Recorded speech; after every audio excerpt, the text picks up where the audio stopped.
Mga kasoya, so actually natapos na kami dito sa pangapan ng lugar. Dito sa loob ng palaistaan.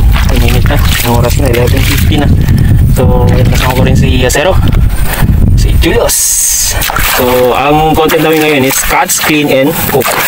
Alisin natin ng putik yung lukan. Pag uwi natin dun sa area, madali lang maluto. Malinis na para yung mga kasama natin dun, kung sila man na magluto, wala sila ng problema kaya naalisan ng putik na. Okay. Yes na. Yes na. Okay na. Okay na. Okay na yan. Sarap ito kaya matataba. Nataba. Oo, lukan. Malaki. Malalaki pa ito. Ito lang yung ginawa namin. So yun mga kasoya, so pupunta na kami dun sa area. Tapos na kami tapos na linisan ni Julius. Bye-bye ka no? Bye-bye. Bye guys. Luto na yung mga lukan. Luto na sa mga tropa. God bless!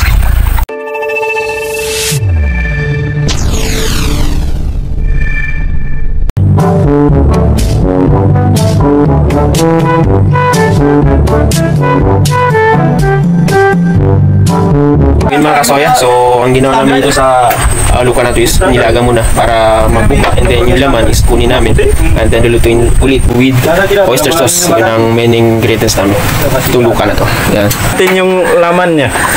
Ito yung sinidor. Yan. Ano sa tinidor? Yan. Bici, tama ka bici?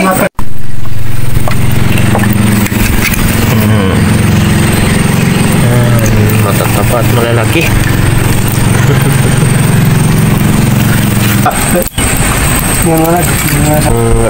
Ano ito? Tawag ito?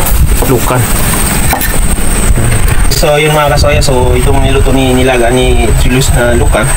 So luto na. So iwaiway natin or iway natin sa gitna or katong tawag slice para maluto natin with oyster sauce. Let's go.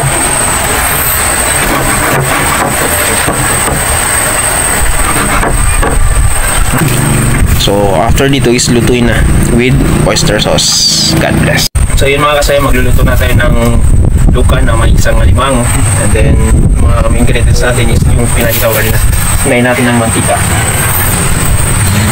Kaslayan naman ng bawang, and then luya.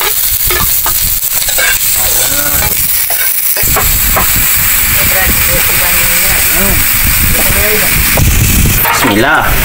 Uy, masarap.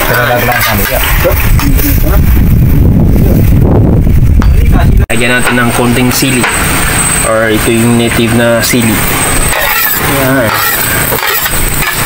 Pampagana.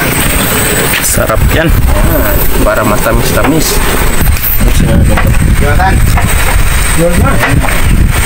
Pampalasa.